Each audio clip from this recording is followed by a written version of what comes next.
नमस्कार, आप देख रहे हैं न्यूज़ आई राजनीति की सच्ची तस्वीर और आपके साथ एक बार मैं फिर जुड़ चुकी हूं एक नए मुद्दे को लेकर के।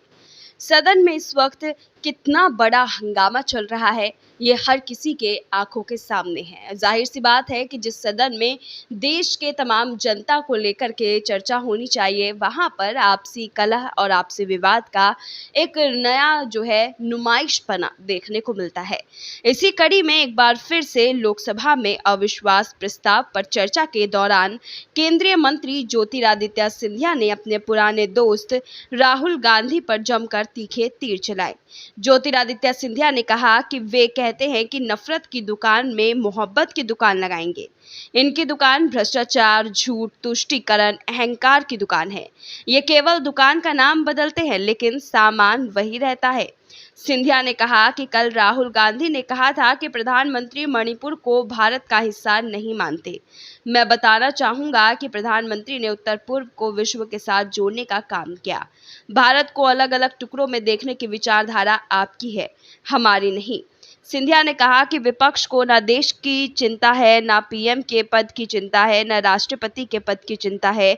इनको तो केवल अपनी हैसियत की चिंता है। मुझे 20 साल हो गए इस सदन में रहते हुए, लेकिन ऐसा दृश्य मैंने कभी नहीं देखा।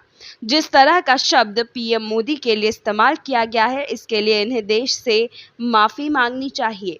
सिंधिया ने विपक्ष पर जोरदार हमला किया। उन्होंने कहा कि 2011 में जब मैं 100 दिन से ज्यादा वक्त तक नाकाबंदी चली तो उस समय के पीएम मनमोहन सिंह क्यों चुप रहे थे। ये कैसी राजनीति है जो इनकी अवसरवादी सोच है, उसका पर्दाफाश पूरे देश की जनता के सामने रखना चाहता हूं। जो नैतिकता सिद्धांत की बात करते हैं वो ऐसे दल के साथ गठजोड़ करते हैं जो सबसे भ्रष्ट रही है। सिंधिया ने कहा कि इन्हें अविश्वास प्रस्ताव पर स्वयं ही विश्वास नहीं है। सिंधिया ने कहा कि हमारी कोशिश रहती है कि संसद में कभी भी निजी आक्षेप ना रहे। हम एक दूसरे की नीयत और नीतियों पर हमला कर सकते हैं, पर व्यक्तिगत आरोप कभी नहीं। जो आरोप इस हाउस में कल किया गया, मुझे आश्चर्य भी हुआ और दुख भी हुआ जब राहुल गांधी ने सदन में कहा कि प्रधानमंत्री के लिए मणिपुर हिंदुस्तान का भाग नहीं है।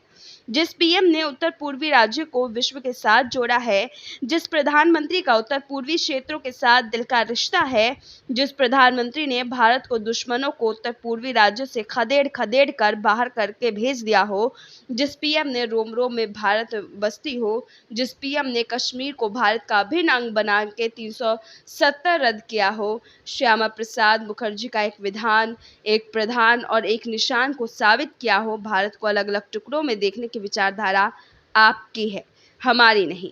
यहाँ पर आप ये चीज तो सुन रहे हैं कि सिंधिया ने इतना कुछ कहा, लेकिन ये वही सिंधिया है जो वर्षों पहले जो है कांग्रेस के इतने बड़े भक्त थे कि बीजेपी के खिलाफ बोला करते थे। वही बात है कि आज नेता जब अपना दल बदल लेते हैं तो उसके साथ अपने नियत, अपनी सोच और अपनी बोलबंती भी जो है वो भी बदल देते हैं, और इसका पूरा पूरा उदाहरण हमें तमाम नेताओं के साथ मिलता है। सिंधिया की तरफ से ऐसे बोल वचन सुन करके अब आप लोग के मन में क्या सवाल उठ रहे हैं? क्या सिंधिया जिस तरीके से सवाल जवाब कर रहे थे वो निश्चित तौर पर सही है या नहीं है, ये हम आपसे जानना चाहेंगे। कमेंट बॉक्स में आप हमें जरूर बताइएगा कि जहां एक तरफ देश में तमाम मुद्दे एक आग के रूप लेकर के जो है पूरे देश में फैल रहा है, वहीं दूसरी तरफ क्या दल बदल नेताओं का एक दूसरे के ऊपर आरोप लगाना सही है? क्या इसके मायने हैं? कमेंट बॉक्स में आप हमें जरूर बताइएगा। अभी के लिए बस इतना ही। देश दुनिया की तमाम बड़ी खबरों के लिए देखते रहिए न्यूज़ आई।